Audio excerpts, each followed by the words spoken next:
from Rolling Stone. The precedent is Flint, how Oregon's data center boom is supercharging a water crisis. This is a story from today. Here's a picture of a beautiful data center. Look how very few cars there are. There won't be jobs for you at these places. They say, let me zoom in a little bit. I want to get the picture in there. In the spring of 2022, Jim Doherty kept having the same conversation with folks at the grocery store in Boardman, his Eastern Oregon hometown, or at the grain depot where he picked up food for his 4 ranch dogs. Healthy adults that these people knew were coming down with unexplained medical conditions, including diseases and cancers that usually afflicted the elderly. 60 years old, broad-chested with a salt and pepper goatee. I don't care about that. I can't stand these people. They're like, let me tell you a novel. What stood out about those conversations are the people connected to them. The problem was connected to a problem with the water in the area. Doherty knew what they meant.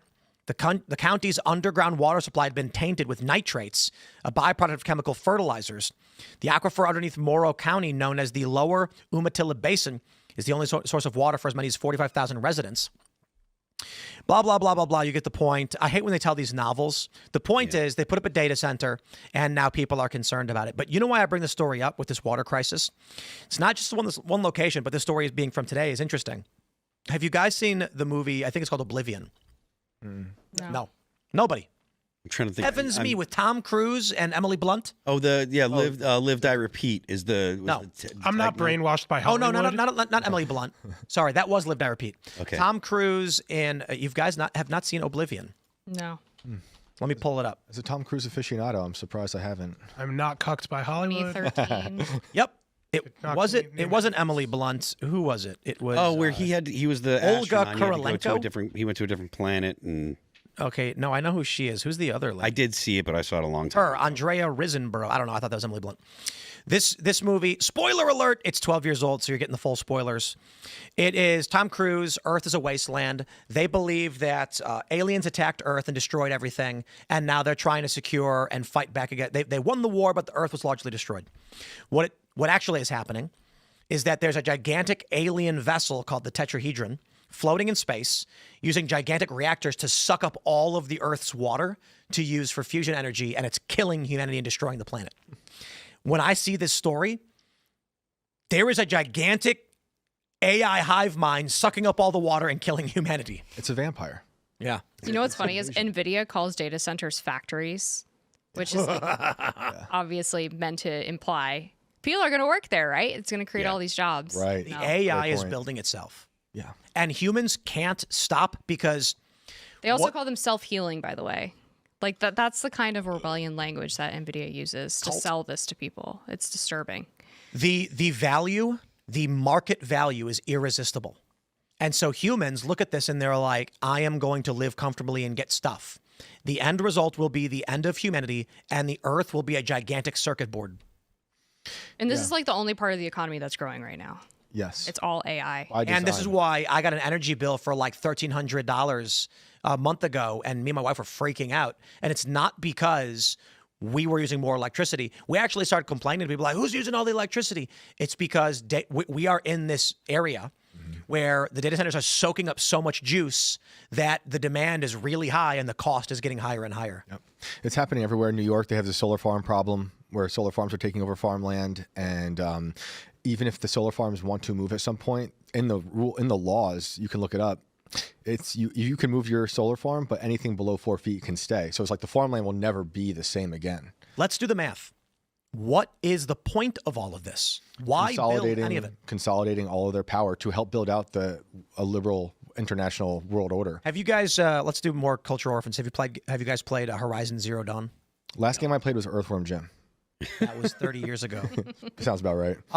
In the game Horizon Zero Dawn, actually Horizon Forbidden West is a better example of this.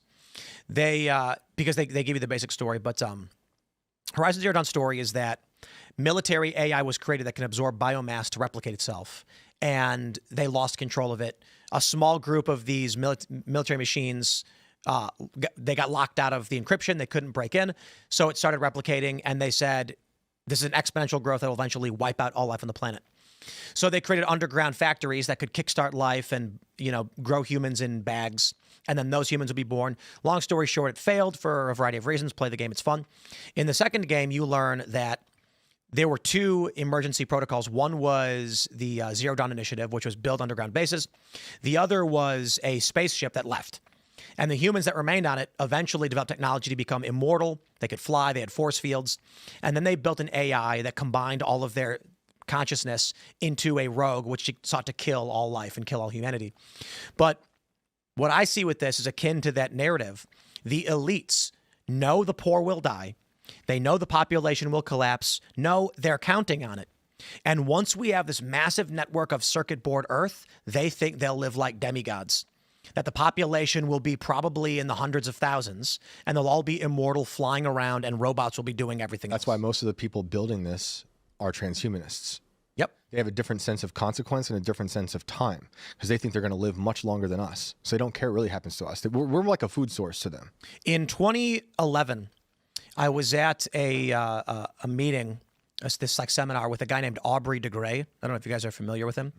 He was leading something called the Senescence Foundation. They were basically researching aging.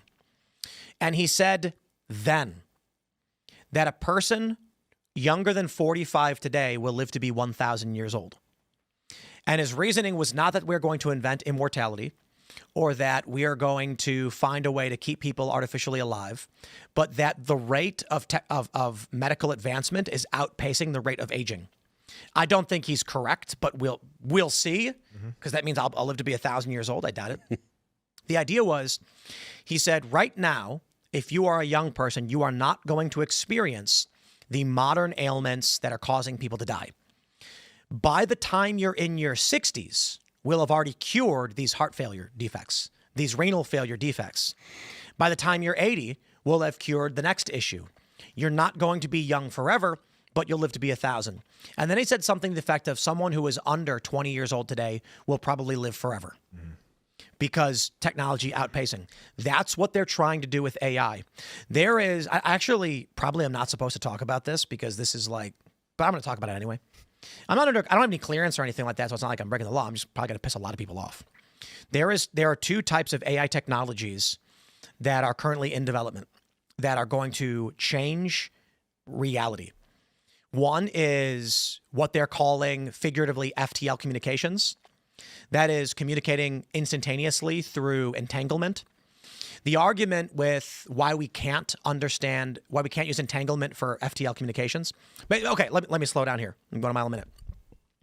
You can entangle particles, and then if you interact with one, the other will react the same way. Theoretically, you could use that. So because it's instantaneous, it's not a transmission. It's the same particle at 2 points, but some people believe that it's actually one particle, but popping out of the fifth dimension or whatever. The argument is you take a particle, you fiddle with it, binary, and then on some other planet, on the moon, in Japan, it's reacting the same way, and you can then get binary data out of it. The problem, however, right now is we can only read it after the fact. We do the experiment, then we check both and go, hey, it was the same. We need to be able to do it in real time. They're building AI so that it can solve these mathematical equations instantaneously. The other technology they're doing is bespoke medical care. They want to create a system where they can take all of the medical data of every human on the planet. Hey, maybe COVID had something to do with that. Load it into the system, and they want to know everything about you, your height, your weight, what food you eat, your caloric intake, whatever. Compare that with your age, your blood pressure, and all these things. And then the AI will be able to diagnose any problem instantly.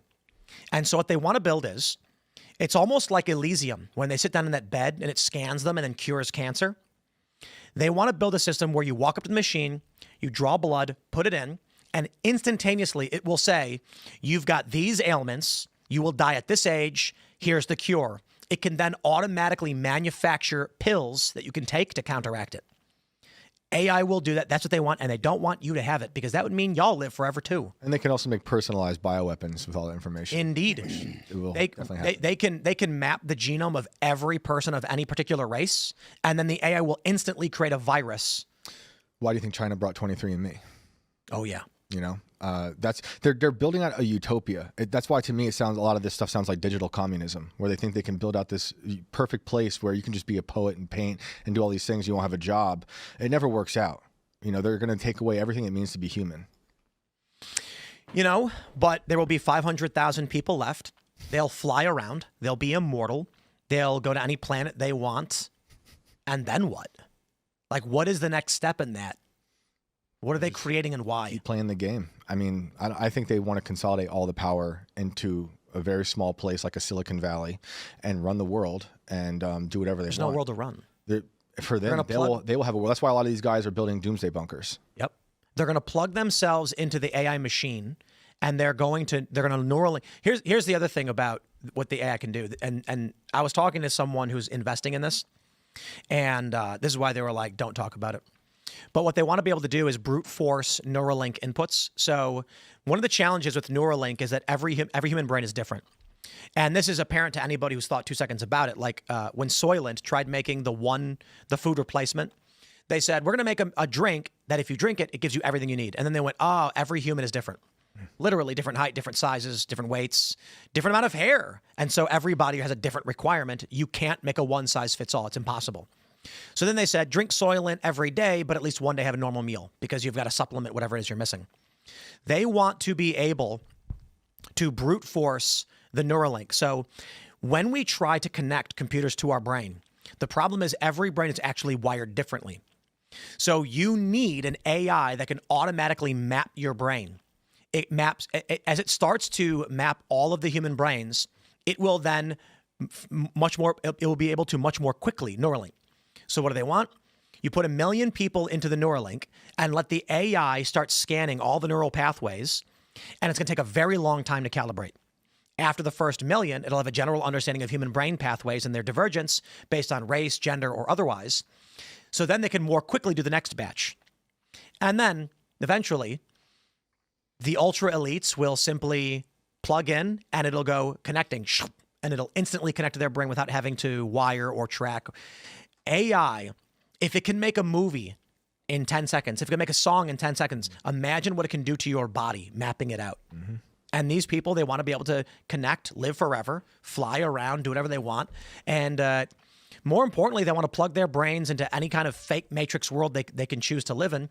And everyone else just slowly dies off. Yeah. I still believe in humanity. Despite all that, I have hope for us. I think there's a way to reject this ethically. That might be the only way to. I don't know if regulation is going to fix anything. You know, wars on abstract things never really go well. The people making regulations are going to be the people that are interested in seeing it succeed. Yeah, yeah. So regulation is not going to stop anything. Totally agree. Thanks for checking out this clip from Timcast IRL. Make sure to watch the show live Monday through Friday at 8 p.m. Subscribe to this channel, and we will see you all there.